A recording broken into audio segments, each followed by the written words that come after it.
আসল কথা হচ্ছে কোটি কোটি টাকা কাটমানি। বড় বড় জনপ্রতিনিধি, নেতা, মন্ত্রী ধাপে ধাপে কাটমানি নিয়ে কেন্দ্রীয় সংস্থাগুলিকে চাপে রেখে এই নির্মাণ কাজের ঠিকাদারদেরকে সর্বনাশ করেছে। তাতে নিম্নমানের কাজ হয়েছে। জাতীয় সড়কে দুর্নীতিগ্রস্তদের অবিলম্বে গ্রেপ্তার করতে হবে। নইলে সংগ্রাম চলছে। অবিলম্বে 108 নং জাতীয় সড়ক মেরামত করতে হবে। অবিলম্বে 108 নং জাতীয় সড়ক মেরামত করতে হবে। নইলে সংগ্রাম চলছে। ত্রিপুরা রাজ্যে 2018 সালের আগে বামফ্রন্ট সরকার বহুমুখী উন্নয়নমূলক কাজ করেছিল। বহুমুখী উন্নয়নের কাজের জন্য কেন্দ্রীয় সরকারের অনিচ্ছুক হাত থেকে ধারাবাহিকভাবে লড়াই করে দাবি আদায় করা হয়েছে। তেমনি ত্রিপুরায় একটি মাত্র জাতীয় সড়ক ছিল। ধাপে ধাপে ধারাবাহিকভাবে লড়াই করে কেন্দ্রীয় সরকারের অনিচ্ছুক হাত থেকে 6টি জাতীয় সড়কের অনুমোদন পাওয়া হয়। 6টি জাতীয় সড়কের অনুমোদনের পর বামফ্রন্ট সরকার থাকার সময় জমি অধিগ্রহণ করা হয়, নির্মাণ কাজে হাত দেওয়া হয়। তখনই 2018 সালে সরকার পরিবর্তন হয়।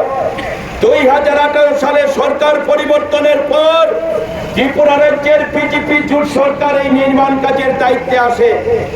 ত্রিপুরা রাজ্যের এই বিজেপি সরকার নির্মাণ কাজের দায়িত্বে আসার পরেই এই কাজে নিম্নমানের সামগ্রী ব্যবহার করা হয়, নিম্নমানের কাজ করা হয়। তাতে 3 মাসের মধ্যেই রাস্তা ভেঙে চৌচির হয়ে যায়। বেহাল অবস্থা, জনদুর্ভোগ চরমে, মুমূর্ষ রোগীর জীবন মৃত্যুকুলে ঢলে পড়ে রাস্তার ভগ্নদশার জন্য। এই রকম পরিস্থিতিতে সিপিআইএম লাল ঝান্ডা চুপ থাকতে পারে না। আমরা এর আগেও বহুবার এই জাতীয় সড়কগুলির বেহাল অবস্থার জন্য লড়াই করেছি। আমরা যখন আন্দোলন করি তখন কিছু মেরামতির কাজ হয়। আমাদের আন্দোলন যখন থাকে না আবার বড় বড় গর্তে পরিণত হয়। 2 ঘন্টা 2.5 ঘন্টায় কাদায় ভেসে থেকে যান চলাচল বন্ধ হয়ে থাকে। তাতে বিভিন্ন অফিস আদালতের, স্কুলে কলেজের সরকারি কর্মচারী, মুমূর্ষ রোগী, ছাত্রদের পড়াশোনা বেহাল অবস্থা তৈরি হয়। গাড়িগুলি যখন রোজগারের ক্ষেত্রে গাড়ির চালক যেমন তার জীবন জীবিকার উপর আঘাত হয়, তেমনি যাত্রী ভাড়ার ক্ষেত্রে সমস্যা তৈরি হয়, তেমনি গাড়ি মেরামতি একটা বড় কঠিন চ্যালেঞ্জের দিকে ঠেলে দেয়। এই অবস্থায় গত 1 জুলাই দিল্লিতে আন্দোলনের চাপে কেন্দ্রীয় NHIDCL কেন্দ্রীয় সংস্থা সহ গুরুত্বপূর্ণ বৈঠক হয়। বৈঠকে পরিষ্কারভাবে বলা হয় ত্রিপুরার জাতীয় সড়কগুলিতে নিম্নমানের কাজ হয়েছে। আমাদের রাজ্যের মুখ্যমন্ত্রী মানিক শাহ, রাজ্য সরকার, বিজেপির জনপ্রতিনিধি নেতারা বলছেন ত্রিপুরায় এই বেহাল অবস্থার জন্য দায়ী ত্রিপুরার নরম মাটি, ত্রিপুরার অতিরিক্ত বৃষ্টি। তিনি দুর্নীতি আর ব্যর্থতা ঢাকার একটা অপচেষ্টা করছেন। আমরা তার তীব্র নিন্দা জানাই, ধিক্কার জানাই। রাস্তার কাজের শুরুতেই নিম্নমানের কাজ হয়েছিল। উপরে কালো রং দিয়ে ঢেকে দিলেই রাস্তা ভালো হয় না। অনেকে বলছেন নতুন রাস্তা হলে এভাবে ভগ্নদশা তৈরি হয়।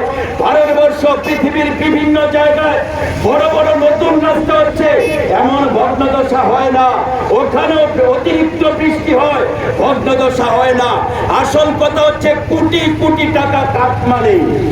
বড় বড় জনপ্রতিনিধি, নেতা, মন্ত্রী ধাপে ধাপে কাটমানি নিয়ে কেন্দ্রীয় সংস্থাগুলিকে চাপে রেখে এই নির্মাণ কাজের ঠিকাদারদেরকে সর্বনাশ করেছে। তাতে নিম্নমানের কাজ হয়েছে।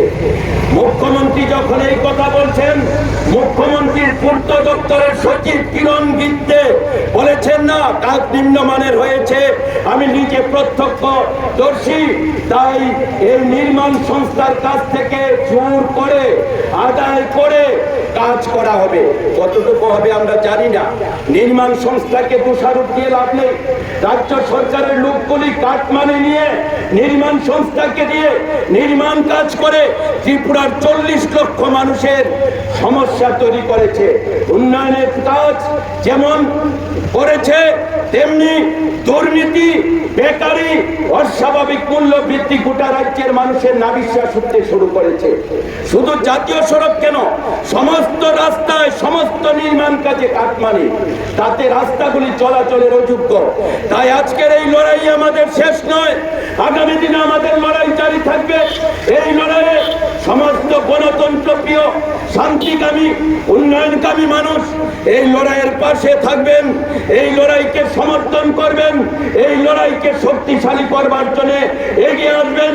ত্রিপুরা থেকে চরম দুর্নীতিগ্রস্ত, ব্যর্থ, সাম্প্রদায়িক, স্বৈরাচারী শক্তির উচ্ছেদ ঘটিয়ে আবার ত্রিপুরায় গণতন্ত্র ফিরিয়ে এনে উন্নয়নের কাজ চালু করবার জন্য সকলে ঐক্যবদ্ধভাবে ভূমিকা গ্রহণ করবেন, এই আবেদন রেখে সকলের প্রতি আবার অভিনন্দন, শুভেচ্ছা জানিয়ে আমি আমার কথা বলা শেষ করলাম। ইনকিলাব জিন্দাবাদ, সিপিআইএম জিন্দাবাদ।